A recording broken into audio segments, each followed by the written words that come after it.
Welcome to the Damage Report. It's Emma. I know I don't look like John, but I'm sure as hell am I more see, I messed up already. More charismatic. I'm better at his job. I've taken over for him while he's on vacation. Who knows if he'll ever come back. And I'm here with Michael Shure, who's one of the smartest people I've worked with and always has great analysis when it comes to politics. How you doing, Michael? I'm great, Greg. I'm so glad you didn't open with "Are you ready for some football?" which I thought was the first. Well, you know, John is so aggressively anti-sports that I wouldn't want to sully his show with my obsessive fantasy football and sports betting talk. You would not be sullying it at all. You would be making it better. Make the Damage Report better again. Exactly. Again. Make Damage Report better again and again. Yeah. Build back better Damage Report. Yeah. Repair the damage. All right. Yeah, there you go. So we have a big show for you guys today. Obviously, the bombshell Bob Woodward report about how Trump basically knew that coronavirus was deadly while he publicly was saying otherwise. We have a fear-mongering ad at the end of the show that Trump put out that's insanely racist towards Biden, trying to tie him to rioters and looters, and guess who they say are the rioters and looters, and also Trump's potential Supreme Court picks. If he were to get another term, and if someone was to resign, they're as terrifying and dangerous as you might think. So let's get to our first story, and yeah, the story that's all over the news today. Bob Woodward of the Watergate fame, a very famous reporter, has come out with a bombshell report about what Trump knew about the coronavirus while he was downplaying it publicly. He knew that the coronavirus was, quote, deadly, and he was caught recorded saying these things, and then publicly he was saying the opposite in order to, he says, be a strong leader, which we all know he isn't. But in the reality, it was just about downplaying the virus so that he could look better, because it's always about marketing for him, marketing himself and marketing his presidency. So here's from the Woodward report. This will be the biggest national security threat you face in your presidency, National Security Advisor Robert C. O'Brien told Trump, according to a new book by Washington Post associate editor Bob Woodward. This is going to be the roughest thing you face. So this was told to Trump. Matthew Pottinger, the deputy national security advisor, agreed. He told the president that after reaching contacts in China, it was evident that the world faced a health emergency on par with the flu pandemic of 1918, which killed an estimated 50 million people worldwide. 10 days later, Trump called Woodward and revealed that he thought the situation was far more dire than what he had been saying publicly. He said this to a reporter. You just breathe the air, and that's how it's passed, Trump said in the February 7th call. And so that's a very tricky one. That's a very delicate one. It's also more deadly than even your strenuous flus. This is deadly stuff, the president repeated for emphasis. It's impossible to read his cadence. So this was caught on audio. Woodward, because he's a reporter and Trump decided to spill his guts to him, he recorded it, and here's what he said. I think he's going to have it in good shape, but you know, it's a very tricky situation. It goes through air, Bob. That's always tougher than the touch. You know, the touch, you don't have to touch things, right? But the air, you just breathe the air, and that's how it's passed. And so that's a very tricky one. That's a very delicate one. It's also more deadly than your strenuous flus. But in March, Trump was tweeting, comparing the coronavirus to the flu and saying that they were basically equivalent. He tweeted in March 9th, so last year, 37,000 Americans died from the common flu. It averages between 27,000 and 70,000 per year. Nothing is shut down. Life and the economy go on. At this moment, there are 546 confirmed cases of coronavirus with 22 deaths. Think about that. So Trump privately was saying that it was much worse than the flu and publicly comparing it to the flu. Now, I'm reminded of the fact that the government seemed to know, and Fauci, that masks would be effective much more earlier than they told the public. And that was an effort to save masks and PPE for essential workers and people in the healthcare industry. So I don't like when the government obfuscates the truth in any regard, but this is an entirely different level. Trump knew how deadly it was and was putting out propaganda that was contrary to his own thoughts. And I just think he's not even conscious about how much he lies. It's pathological. It's not just downplaying it either, Emma. That was March 9th, where the remarks he made where he was comparing it to the flu, and of course we know now when he was downplaying the number of deaths. But on February 28th, 11 days before that, he was in South Carolina saying that it's a hoax. And a hoax is far different from even downplaying. It's actually denying that it even exists, that it's somehow fabricated by someone else. It also just goes to show you that most presidencies, almost all that I can think of, are either rise or fall because of something that the president has no control over, whoever that president is, whether it's 9/11, whether it's the tech boom for Bill Clinton, whether it's the Iran hostage crisis for Jimmy Carter, whether it's the jobs boom that helped bring, that allowed Barack Obama to then come out of a recession. So I do think that what you're looking at here is something that was out of the control of the president, but you're also looking at a president who, because of what you just said, this pathological lying that's a reflexive operation for the president, because of that, it even seems worse. And that was what Bob Woodward was able to key in on. I've read, several of Bob Woodward's books, actually. Shadow is one that comes to mind. And there are parts of Bob Woodward's books where I will look and I will just shake my head because I can't believe he is going on sources for such a thing. I remember specifically there was one point where he was writing about George H.W. Bush in Shadow, which was going over, I think it was 5 presidencies, maybe 4 at the time.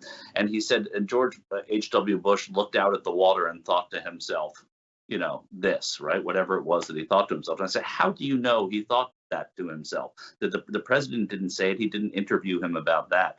These are the sort of suppositions that he has made in the past. Now, to quote James Comey, Lordy, there are tapes, and these tapes are damning to this president. The other part of this that I think is fascinating from an electoral standpoint is this, I think, gives Kamala Harris an opportunity in a debate against Mike Pence to ask him when he knew it. You remember, he was the one that was dealing and heading up that task force at the White House. He was the one that had the 45-day plan. Now, because we know what the president knew, when did the vice president know these things? I mean, these vice presidential debates are generally not sexy. They don't give you a lot. You don't get much from them. But in this case, you're going to take somebody, Mike Pence, who is more of a sort of mainstream conservative, very conservative Republican in that way. You're going to be able to say, look what this president said about COVID. You had to have known this, didn't you, Mr. Vice President? Be interesting to see how that comes out.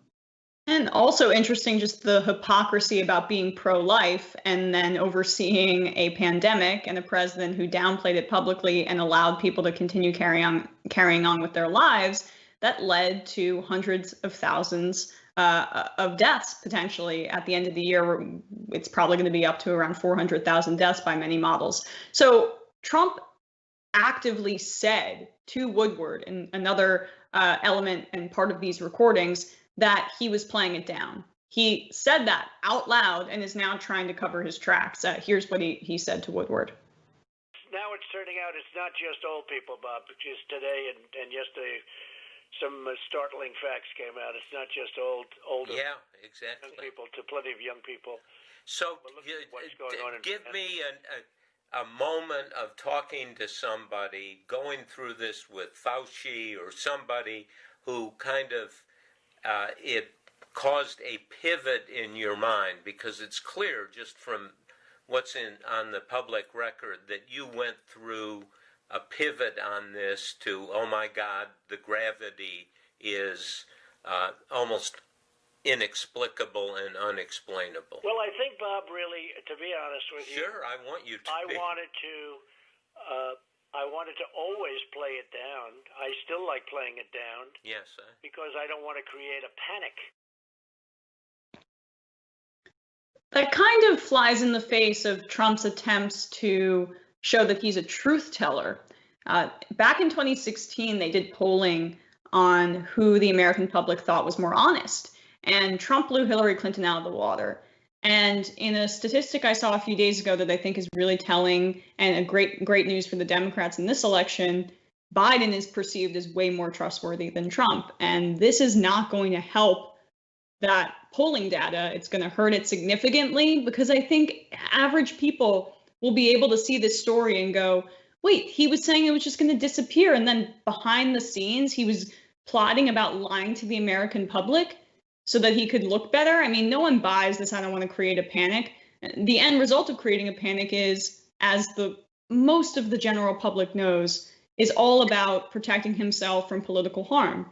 And I think that comes through. I don't think he's going to be able to get away with his excuse of Bob Woodward sat on this for X amount of months so that he could sell his book. I mean, fine, that's an ancillary criticism, but I don't even think that lands at all, because when you have audio, when you have tapes, as you said, Michael, it's just irrefutable. Yeah, and I further to that notion here is that this, some of these things. Now, I don't buy that America is dripping with undecided voters right now. So I don't think that there are too many people to sway. But I do think the people that left Trump in 2018, that left the Republicans, that they're trying to get back now in any way that they can. I think it becomes very difficult for those people to now go back. I think this is further evidence to that point. So I think the things that he said about the military, which came to light last week, these sorts of things have some kind of enduring power, and that these will be on some voters' minds till the end. And of course, if you have the president saying that he wanted to avoid a panic, sometimes panic saves lives. And in this case, panicking would save lives. If you sit in a burning theater, you are going to die in that burning theater. If you run out of that theater in a panic, you have a greater chance of surviving that. It doesn't mean walk over people. It doesn't mean anything like that. But the point we're making here, there was a pandemic in 1917, 1918, that when the country sort of came together to get around that panic, when they knew so much less about science, they were able to do that in a panicky way. This was an opportunity to just get Americans to do what we're doing now, putting on masks and staying away from each other, and doing it earlier than the president thought it was necessary. And that to me is that's irresponsible. You have some members of Congress on Twitter saying that it's involuntary manslaughter. I think that might be excessive, but I do think that it brings people to the mindset of thinking about it as being negligent, and this was negligent presidenting. I think politically it goes too far, but I wouldn't say it goes too far in terms of just the facts, because we saw how Trump responded here. He really did not care how many people died. If it was all about saving face, I'm brought back to that Axios interview where he's quibbling about the statistics and the numbers and triumphant when he's looking and comparing the death rates to this other specific data point, because the only time anything resonates with him is if it's about how it appears and reflects upon him and how it makes him look to the public. And so the fact that he was talking about hiding the truth behind the scenes is just another data point that people will put in their pockets when it comes to his lack of trustworthiness. And finally, when I talk to some apolitical people, a lot of times they'll go, well, what could he have done? They don't really follow the news that closely. They have no idea what's going on in other countries, how they were able to stymie the virus and return to some normalcy at a rate that seems alien to the United States. Hopefully, this story, if it gets enough coverage, can push through that fog, that malaise, that complete disconnect from how politicians and policy impacts people's lives on a daily basis, and they can see that a lot could have been done. I think that's really important. That connection needs to be made by the Biden campaign. He's made it obvious. The president's made it obvious because we see what he didn't do, which means implicitly that something could have been done, right? And so you're 100% right. I also think what you're seeing at play here is obviously we know about narcissists, and we know that the president is one, and caring about his political future is clearly much more important to him than any of the other sort of side stories here. But what you're looking at too is the chance to have saved American lives, to have been what part of the president's job profile is, which is comforter in chief. And And you know, it sounds hokey, but it's also true. You go to a disaster and you hug the people who lost their home in the tornado. You hug the people who lost their family in a flood or in a fallen building. I mean, whatever you think of George Bush standing in the rubble of 9/11, talking to these people who were just shell-shocked, literally.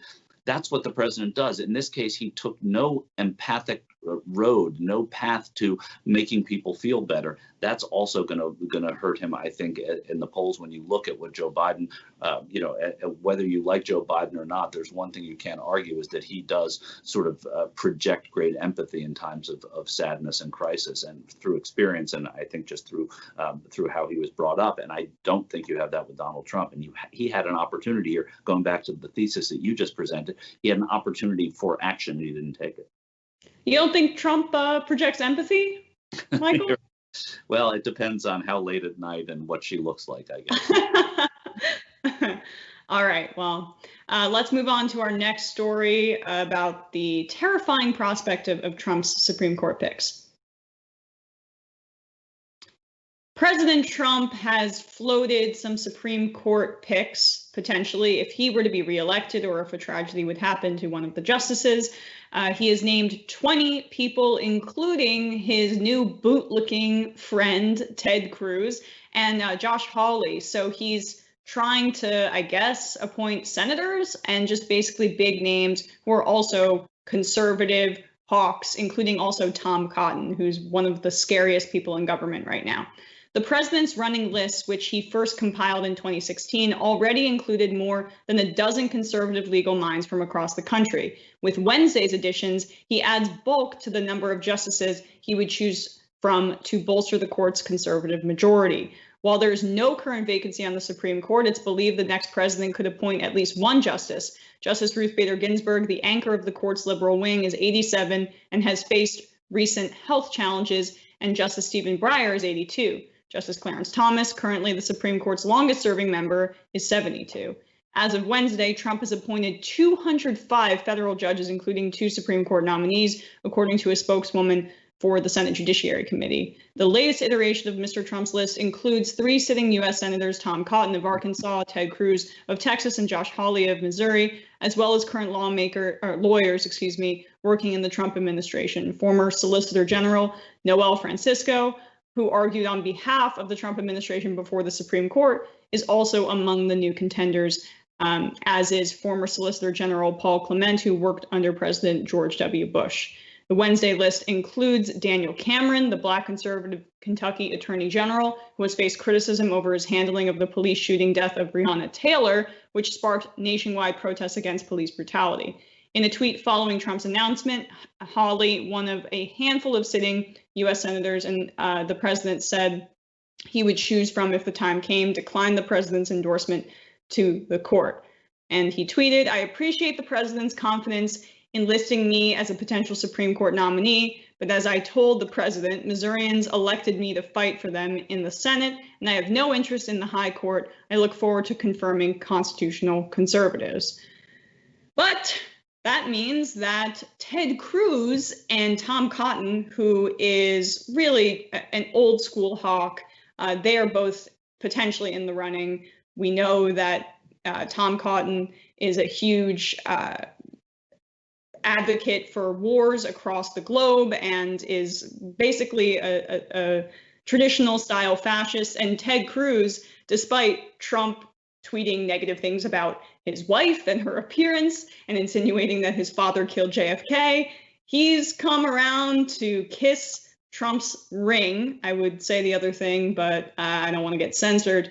And Trump is now rewarding him with this potential position. But it is very scary, because I believe if Tom Cotton or Ted Cruz or some of these other nominees were actually on the Supreme Court, they would be dogmatic in trying to overturn things like Roe v. Wade. Well, this is a double agenda politically. I mean, just sort of getting some analysis in here. When Donald Trump, you have to look at how this is self-serving to him. And how is this self-serving? Should he lose and he wants to run again? Should he want Donald Trump Jr. to run again? These are three names that have come up, Hawley, Cotton, and Cruz, as potential candidates for the presidency next time. So there's a little field clearing that he's probably thinking about in doing this for either Mike Pence, but most likely for Donald Trump Jr. should he want to run for president in 4 years if Donald Trump Sr. loses in November. And I would say that that's the kind of thing where you kind of roll your eyes and say, oh, there's no way he does that. But this is Donald Trump. This is exactly how his mind works. So there is some field clearing here. And those are three people that could be formidable candidates as conservatives next time. Ted Cruz did come around to Donald Trump because he knew how strong the Trump brand was in Texas at a time when he was having to run for re-election. It could have been actually what put him over against Beto O'Rourke in 2018. We'll never really know exactly, but certainly adhering to Trump at that time. Trumpism in Texas among Texas Republicans was a popular brand. It still remains a popular brand. If you're going to take your boat out on a lake and watch it sink with a flag of Trump on the back, it means that there's still some appeal to Donald Trump there. The other side of this is purely political now.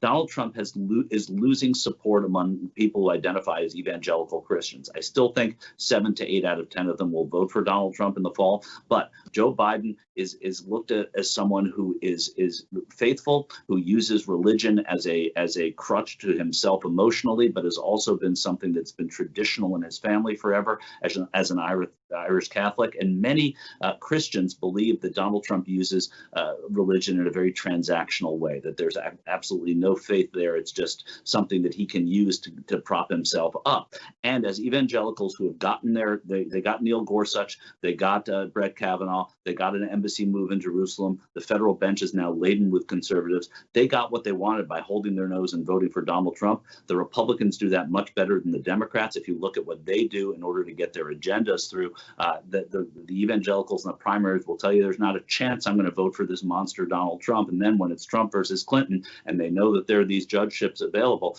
they're going to do that because it's smarter politics. Now that Trump's losing them, he has to throw some appeal to them. Hawley, Cotton, Cruz, real conservatives. 2 of the 3 of them are very nationally recognized, one more than any of them, Ted Cruz. So it's probably good bait for evangelicals, and that's something that the president needs in a couple of months.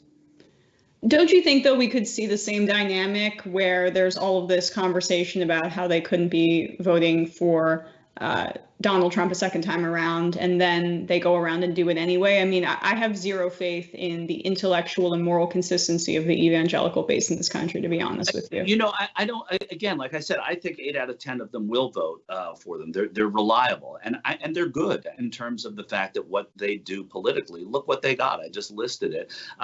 And you know, I take them up against the very progressive wing of the Democratic Party. And I say when, you know, the very progressive wing of the Democratic Party will say they're not going to vote for Joe Biden or not going to vote for Hillary Clinton, and they don't.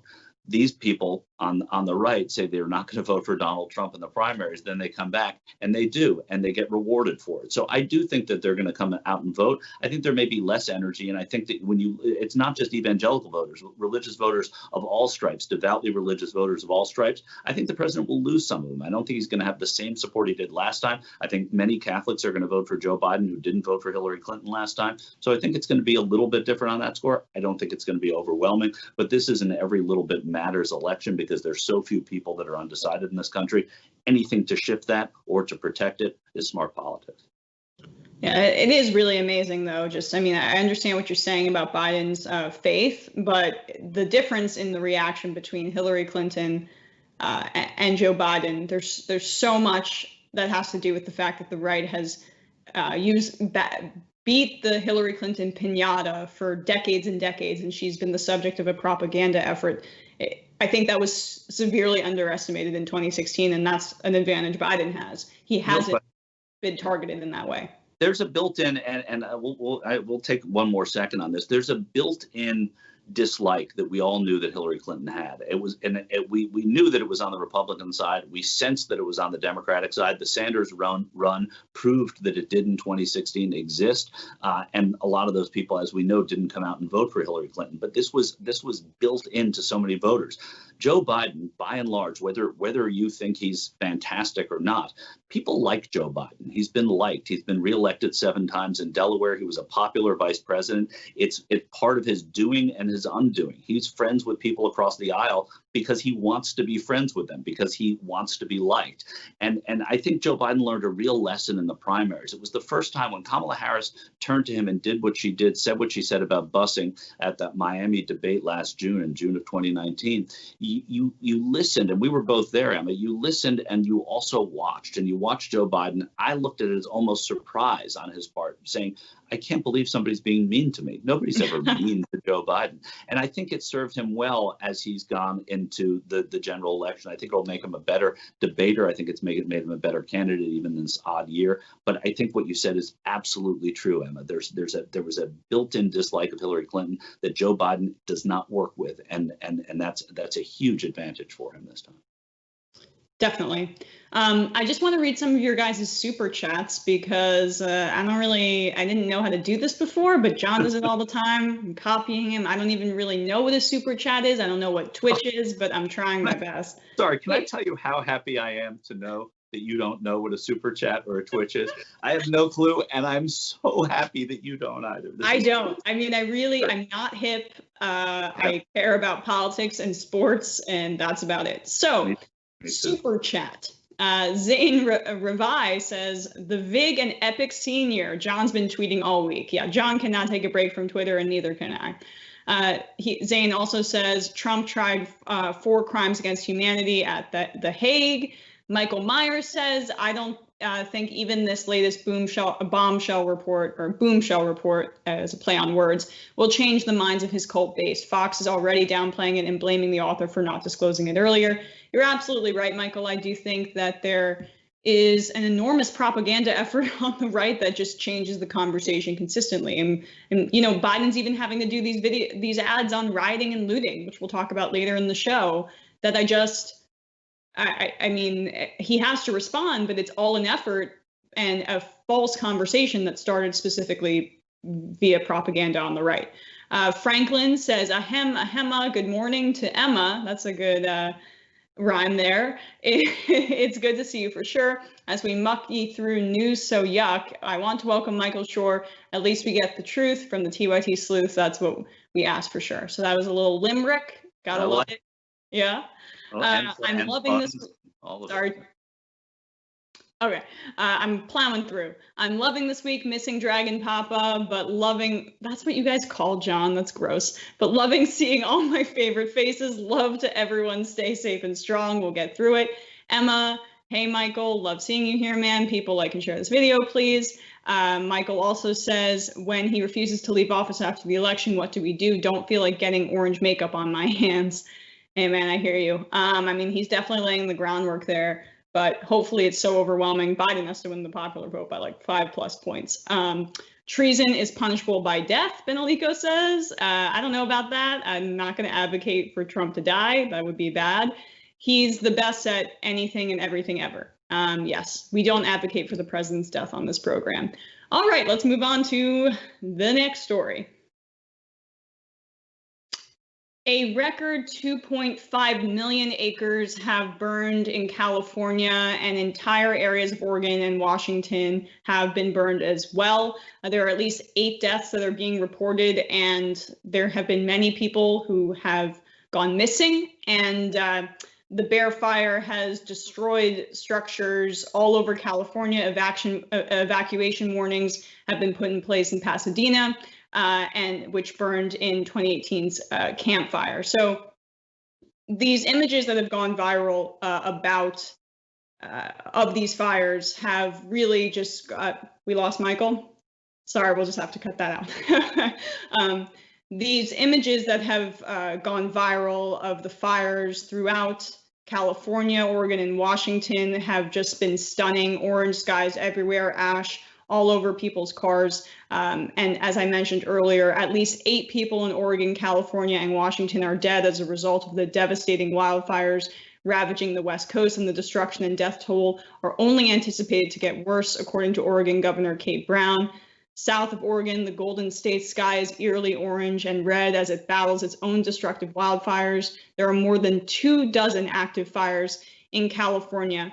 And California Governor Gavin Newsom said the viral images of an orange sky in San Francisco and other parts of the state are a cry out for change. He said to help prevent future wildfires, all levels of government must step up to fight climate change. So these are some of the images that Gavin Newsom shared.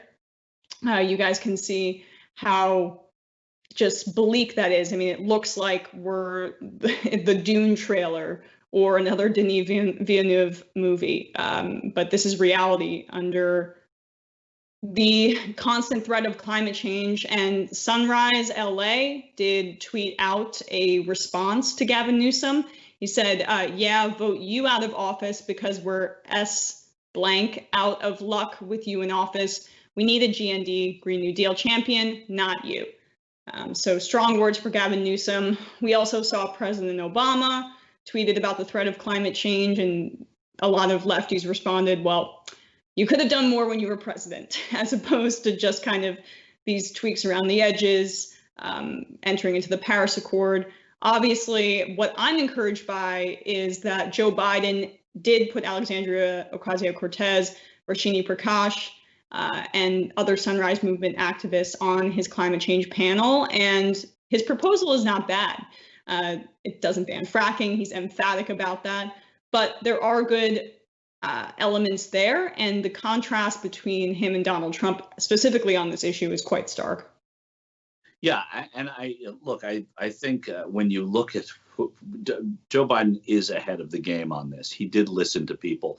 He has Jay Inslee's endorsement. So in Democratic elected officialdom, I think Jay Inslee is one of the models right now. Ocasio-Cortez, as a congresswoman, doesn't have as much say. Of course, her voice goes farther than most people in America. But when Jay Inslee endorses what you're doing on climate from a presidential campaign standpoint, I think it's great.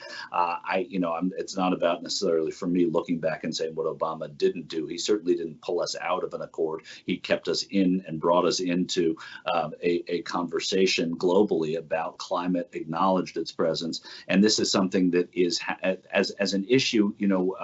Al Gore was the first to talk about it. He talked about the environment loudly from that podium. He talked about it as a candidate. He sort of gave his life to it. But even he said that it wasn't an issue until that climate was not an issue until it is an issue, until you can feel it. So as we feel it from Katrina forward to these fires, to other floods and fires that we've experienced over the years, now we're almost numb to it with hurricanes starting in July in devastating ways, tropical storms being formed, cyclones in Asia and the southern hemisphere, tropical storms here in our hemisphere. These sorts of things are starting to make people feel it on a daily basis in their backyard. That's important for any issue. Gore knew it then. He said it's going to start happening. We're ahead of the game now, and we just have to keep up with the game. It seems like Joe Biden's doing as much as he can as a candidate to keep up with the game. You're not going to get perfection. You're not going to, hear somebody campaign for a ban on fracking and win the presidency in Pennsylvania when fracking is now creating so many jobs in Pennsylvania. It's just not sound politics, but you can meet it. It's not sound politics yet, and for this election, for this candidate, but you certainly can meet it in less of a way than Biden did. And he went even further than many people thought he was going to go, not just with people, but with policy. I think that's pretty encouraging. I mean, I think I would disagree just in terms of I think you can provide an alternative vision via Green New Deal for job creation that is going to be more long lasting. I hear what you're saying, but the thing about it, Emma, and I'm not arguing. This is more about job elimination, though, and there you can't. I agree with you. I agree that there are other. Though. What's that? But what I'm saying is that the fracking, a ban on fracking, would eliminate so many people in the Mahoning Valley of Ohio and in Western Pennsylvania. It would eliminate jobs. It's a hard sell to make. Job creation through a Green New Deal, I totally agree with you. And that's a sound and impressive way to get rid of fracking and then use the Green New Deal to create jobs. But you have to make it so it's not just a net loss at the beginning. And when you're running for president in a finite period of time, and you have people whose votes you need in a state that the Democrats lost last time, there's certain things that you can mess with and certain things not to. It doesn't mean he's going to be right. He may not win Pennsylvania. He may have been wrong in not being a good leader about it. But in terms of the politics, I see why his campaign decided that. No, certainly. And also, I don't necessarily believe Biden strongly feels that fracking should be banned. So what I do appreciate about Biden, in contrast to Hillary Clinton, is that even though he might be further right than her politically in some areas of her career, although she became more entrenched in the center left later in her life, I do appreciate about Biden that he's more upfront than she ever was. And I think that goes to his honesty quotient. I tried to combine quadrant and quota. His HQ, his HQ, his honesty quotient. Right, exactly. So, I mean, but I just, we're taking a climate change story and bringing it back to Biden, but I do think it's key that he did release that plan. I hope he emphasizes it more.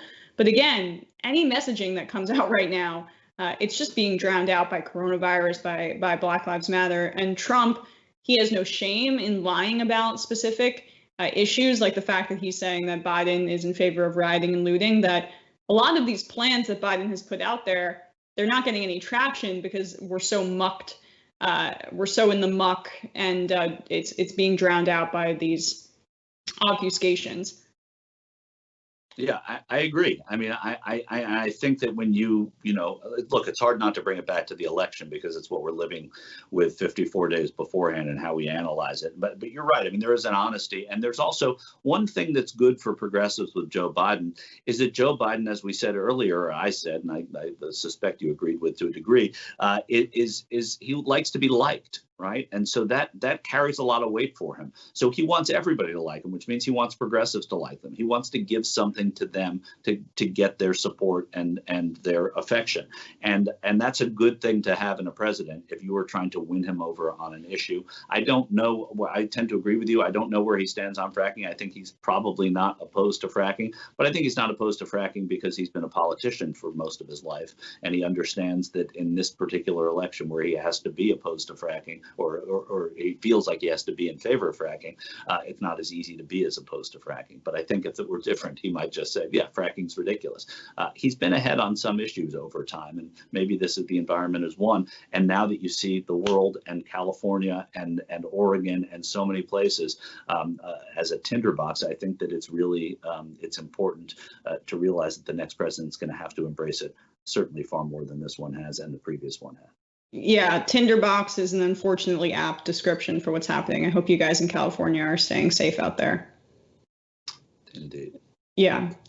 All right, let's move on to our next story about a whistleblower and Russia, Marsha. So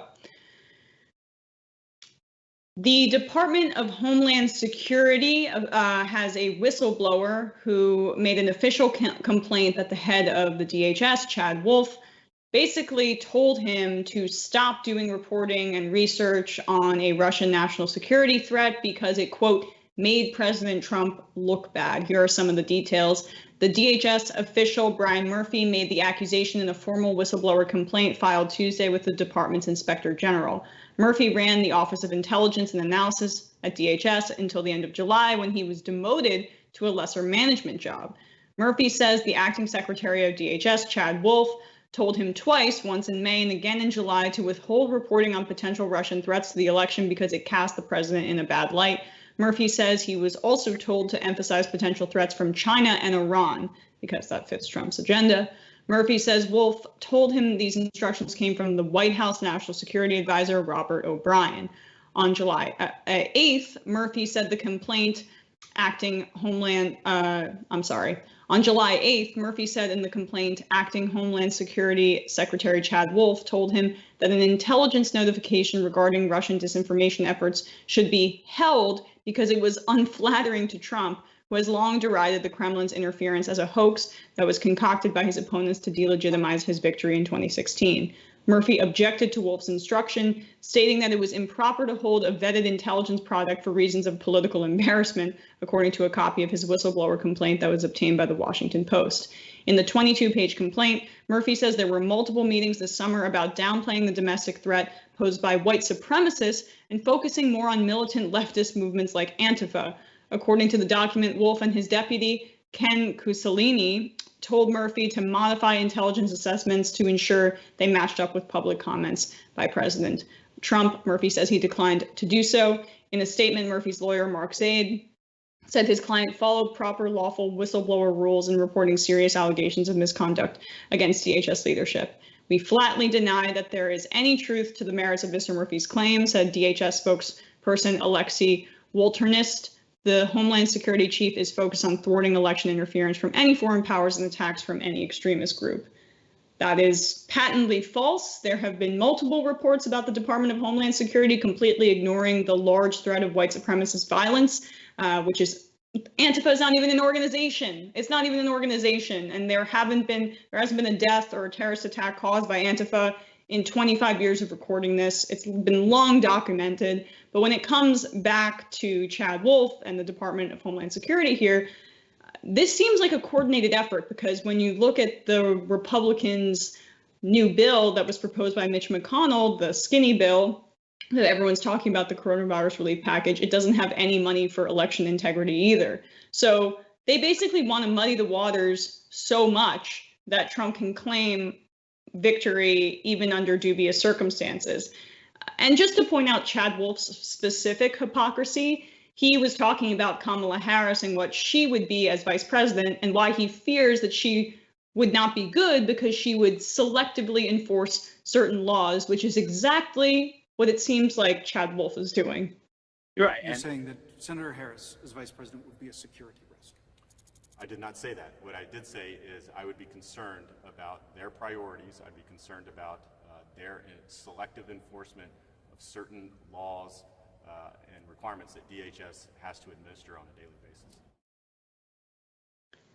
Seems like conservative projection, which is a familiar phenomenon, often exhibited by Trump himself. What do you think, Michael? I mean, you fill the offices with your acolytes, and nobody does it better than Donald Trump, from his family members to people that just march in lockstep with him.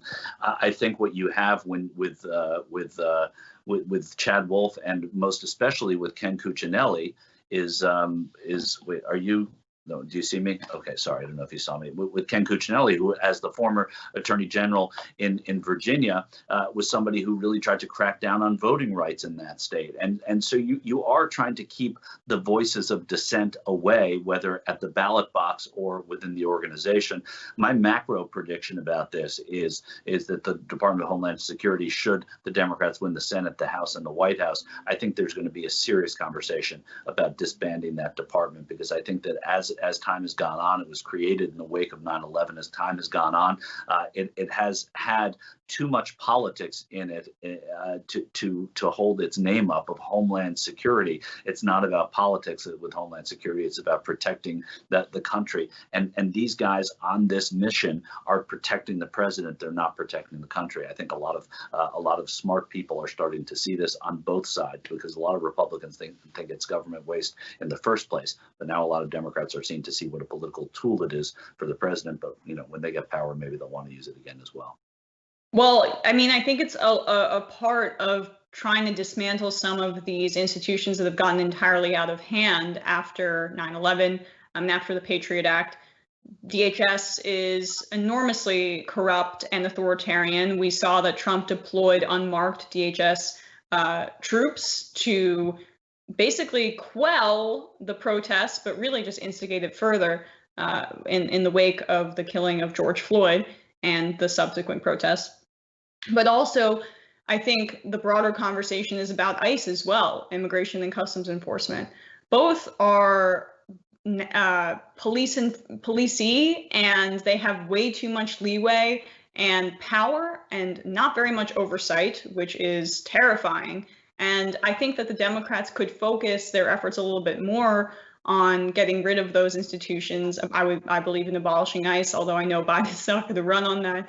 And at the very least, scaling some of these things back and reallocating resources to other things like education and healthcare, et cetera.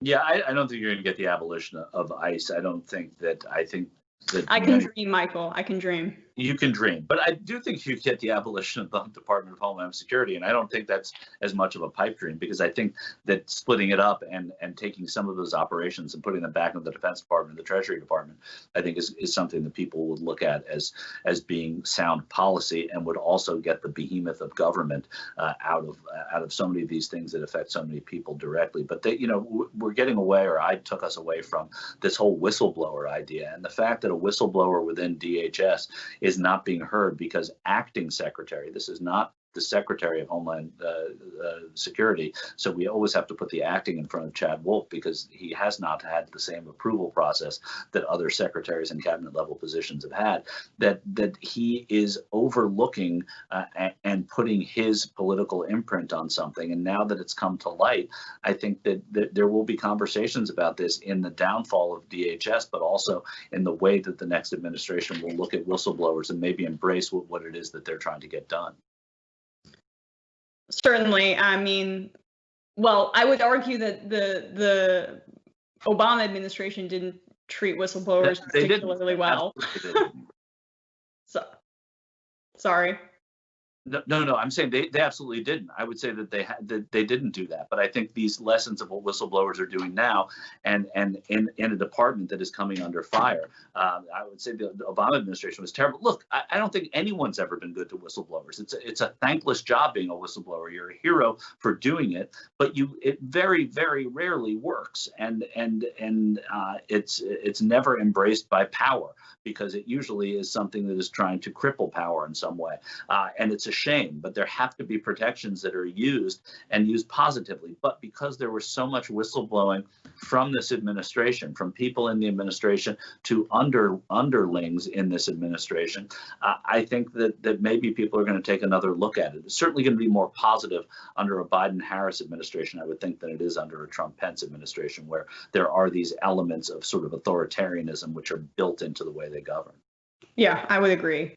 Just in terms of the proportional, it's going to be like night and day, I would say, in terms of many aspects. But let's wrap up that story, because we've got one more, and I want to read some more super chats, which I'm now learning is money and then a chat that you give to us in the chat. Okay. So Marty Hunt says, I had a friend who said Biden got SEAL Team 6 killed when he was VP. I told her this president has no soul. That sounds like your friend is a little bit misinformed. We have a dragon and a squid. I don't know what these things mean, but I appreciate the $5 for the show, John T. JP Morgan just bought El Paso Electric, and now they're proposing a new fracking plant here. That's corporate America for you. Yeah, I mean, that's tough to hear, Marty. It's really difficult when these massive financial institutions where you put your money, they end up doing things with your money that are unethical. We have a partnership with Aspiration, and you don't have to worry about that if you put your money in Aspiration. Just a little seamless plug for you guys. Robert V gives $20 and says, the Americans really jumped the shark when they swapped out stealth tech for life-saving vaccines. Unrelated, would it be cheesy for Harris to play up that her mom was a scientist? I don't think so. I think Kamala Harris could really humanize herself a little bit more by talking about her immigration background a bit more. But again, this is such a bizarre political time that it's been difficult for anything from the Biden campaign to get that much traction. And based on polling, they don't really need it. But you will hear at a debate, unquestionably, my mother was a scientist. Right. There's no question. Yeah. Yeah, I mean, that'll be good. And then, of course, the Trump administration doesn't believe in science. You've heard that messaging over and over from Pelosi, from Schumer, from Biden. So that will be said, I believe. Kai Allen says you're doing great as a host. Thank you so much. This is an amazing and brilliant duo with you and Michael Shure. I would agree. Michael doing the heavy lifting on the brilliant. Franklin says, I'd like more Assange news. Oh, Emma, our muse. Well, that was not in the rundown today, but maybe I'll cover it on Rebel HQ. Brandy Haskins says, we need each other for more than voting. There's no help coming from this government. We all have, all we have is each other. Be kind, compassionate, and generous. Thank you, Brandy. I think Marianne Williamson would agree with your assessment. Now, let us move on to our final story, which I covered this morning on Rebel HQ, but I want to do a second piece of coverage on it because I was horrified. Donald Trump released a horrific new ad last night that really drums up fear-mongering, includes Ilhan Omar, Kamala Harris, and very obvious racist dog whistles. So with that said, just let's take a look. This is a movement, I'm telling you. They're not going to stop, and they should not. These people are tearing up our livelihood. A third straight night, Portland police declared a riot. The vast majority of the protest has been peaceful. Over the weekend, 59 officers injured and 47 people arrested. New York City Mayor Bill de Blasio announcing a proposal to cut $1 billion from the New York City Police Department. We need to completely dismantle the Minneapolis Police Department.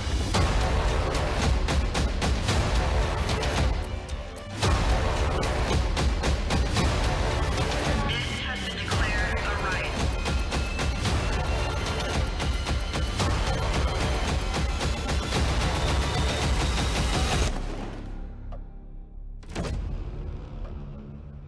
You won't be safe in Joe Biden's America.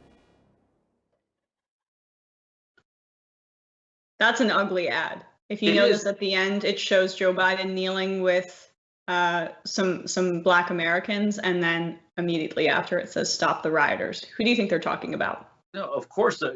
But until it's what's interesting for me in that ad, until you hear the voice saying, talking about how dangerous Joe Biden was, that could have been an ad for why you need to elect Joe Biden, to me. I mean, and why you need to elect Democrats. You see Nancy Pelosi taking a knee with members of Congress. You see Joe Biden taking a knee with people protesting. You see all the chaos here that's been sown under Donald Trump.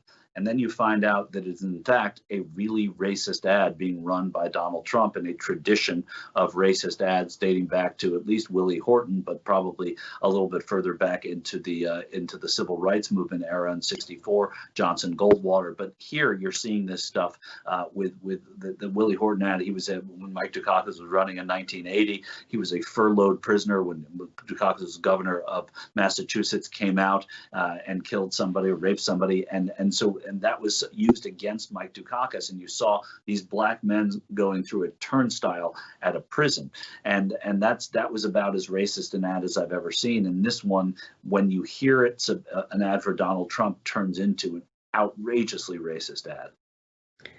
And to me, I get so disgusted by the gratuitous showing of Representative Ilhan Omar repeatedly, over and over again.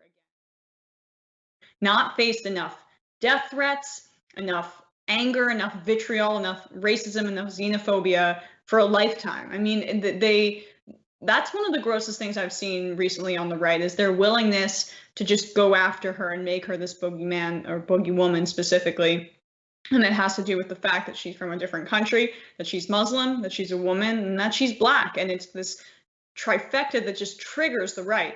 There's no real connection between Ilhan Omar and Joe Biden, but they make that connection in that ad specifically to drum up fears and racist attitudes. And this is what they're running on. I mean, what Michael said is true. This is a standard playbook by Republicans going back decades, where they talk about law and order and they talk about lawlessness, and Democrats are going to create lawlessness and we're going to be tough on crime and the streets are going to be clean. I don't think it plays that well. One, because at the same time, they're trying to talk about how Joe Biden wrote the crime bill. Okay, then what is it? Was Biden too tough on crime when he wrote the crime bill, which is the reality? Or is he in bed with Antifa and rioters and looters, and Biden is coming out and doing ads himself, having to respond to this slander and saying, I do not believe rioting and looting should be happening. I believe it's illegal. It's bad behavior. It's not protesting, whatever. But this is what we're having a conversation about now, and I don't think that's what's on people's minds. When everyone is waking up in quarantine, when there's over 190,000 Americans who have died of COVID-19, when the economy's in the depression, when there's mass unemployment, tens of millions of Americans unemployed, it's really difficult to change the conversation to rioting and looting. And especially when you don't have a coherent message, and Biden's lawlessness and that vision of him is already shaky. I just don't know how you can effectively make that case. No, and they're not effectively making it. If you look at the polling in Wisconsin since Kenosha, when the Republicans and Bill Stepien, who runs the president's campaign, started making Kenosha, making this about law and order, making this about the differences between the chaos that Joe Biden is endorsing and what Donald Trump is saying, even though somehow it's happening while he's president, somehow he's not responsible for it, but the guy who was vice president 4 years ago is. I think when you see that it's not working and you see polling in Wisconsin not moving at all since Kenosha, I think they're going to have to look at this and say, maybe this isn't working. Maybe this isn't the road down which to go. And for a lot of Republicans, it's Ilhan Omar. For many Republicans, though, it's a Muslim woman, because they don't know who Ilhan Omar is. It's the other. And it's been the other for Republicans for a very long time in America, going back to Eleanor Roosevelt, who was this woman who was powerful within her husband's home, which they hadn't seen before. So they made it about Eleanor Roosevelt, moving into other times when you'd have you had Jesse Jackson in 1984, using him as a candidate, showing that the Democrats are embracing Jesse Jackson's radical agenda. And then, of course, as we know, going into 88 with Willie Horton, and the other that you had with Hillary Clinton for a long time. Now you have Omar. Now you have Ocasio-Cortez. They use it well generally. I don't think they're using it well here. Yeah, when material conditions for people on the ground are this bad, I just find the efforts to lean into culture wars so silly. But I've had really depressing conversations with smart people about how perhaps politics have become so disconnected from material conditions that this might work. I don't think it does, but yeah. I can't. I don't think it does now. I think you're right. I think you're right. I don't think it does. And I think just one more thing, like this isn't new. And when I say they've used it well and they've done well with it, they've won because of it, right? These ads have resonated. I still think they were ugly before I was born with Eleanor Roosevelt. They were ugly with Hillary Clinton. They're ugly with Nancy Pelosi, and they're uglier now with Ilhan Omar. But they have worked. This time, I don't think they're going to work, because I don't think that people are tuned into this right now. And when they don't have a job and their economies are shut down, just not going to happen. I think you're right. So that ends our stories for today. And I wanted to completely basically metaphorically spit in John's face and talk about sports a little bit with Michael, since the NFL season kicks off tonight. Cool. So I'm just going a little off book here. We're in the same fantasy football league. You are a San Francisco 49ers fan.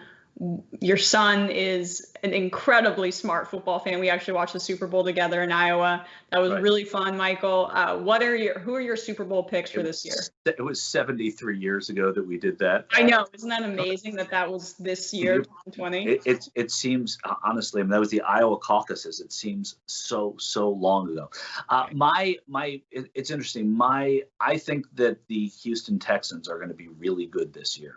I don't love the Houston Texans. I don't think they're well coached, but I think they're going to be really good. And I think they're a team to watch. I don't think the Niners are going to be the team that prevails out of the West and out of the NFC. I don't think they have enough. And I think they got, I wouldn't say lucky last year, but they did better than they probably should have. I'm not a big buyer on the Philadelphia Eagles, but if they can put something together, if we get the Carson Wentz of a couple of years ago, and I know you hate to hear this as a Giants fan, but I do think that they are a good football team, a much more sound football team now, and they have a running game that's sort of got two heads on it, and I think that's important. Yeah, they're just always struck with injuries, though. You've got to question what they're doing there in terms of practicing and conditioning. I, by the way, placed a few months ago some bets on the Houston Texans winning the division because they were third in terms of odds, and it was like plus 300 because it was right after they lost DeAndre Hopkins. And if there was a weakness to Deshaun Watson's game, it was that he literally only threw to DeAndre Hopkins and he would stare him down, and it kind of limited them because their offense isn't creative. Talk about the Niners, they have a creative offense. talk about the Chiefs. They have a creative offense. So hopefully I think Deshaun Watson's going to have a great year. I just don't think that defense is very good. But I know you drafted Deshaun Watson as your quarterback. So, yeah, he's going to have a great statistical year. I think they have a running game, which they never had. So, I mean, yeah. They've always suffered in running, and if they could have a really good running game this year, which I think would go a long way to seeing their success there. I like your bet. Yeah, and I will say, so just to button this up, I know people are dying here. I agree with you on the Niners. I don't think they have the physically gifted quarterback to take them over the edge. I mean, they outplayed the Chiefs in that Super Bowl, but it doesn't matter when Mahomes just puts the team on his back. So I think that what's going to be really interesting about this year is I think continuity is going to win out. Teams that had success last year and have stable coaches and coaching systems, they will be successful, with maybe the exception of the Cowboys, who I think maybe they'll bounce back. They seem to have a bad year and then have a good year the next year. Yeah. So I think the Cowboys will bounce back. But I think teams that had coaching changes are going to be at a massive disadvantage because of COVID-19, no preseason, no live reps. But yeah, so I'm high on the Texans, and I think those odds for them not winning, they count them out every year, and then you have one of the three most talented quarterbacks in the league. 4 are fine. It's definitely Mahomes, it's Lamar Jackson, it's Russell Wilson, and it's Deshaun Watson. So and Aaron Rodgers, but he's declining a bit. So yeah. And never forget the Saints. They somehow sneak up on you. I know, but when it's December and January, I don't think Breeze can throw anymore. His arm gets so weak towards the end of the year. Yeah, maybe they'll run more than they have, and because they're playing different kinds of defenses now. Tampa and against Tampa certainly, and Carolina, that's a different type of defense with Ron Rivera gone, I'm guessing. So Latavius Murray, good depth piece on your fantasy team. All right.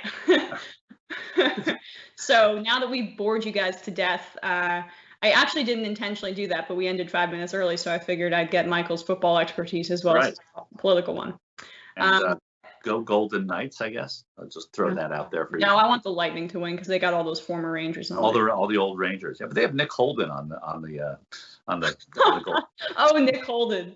I would love to see Ryan McDonough get a. It would be great. I agree with you. I agree. Now we've really lost everyone. We're down to 1. Now we're watching. They're trying to get refunds on their super chat money. Right. All right, guys. Thank you so much for watching. Thanks for the kind words about my hosting the damage report. I hope to do it again sometime soon. I hope John never comes back and is sipping a pina colada somewhere. So thanks so much, Michael. Well done, Emma. Just a great job. It was a pleasure. Bye.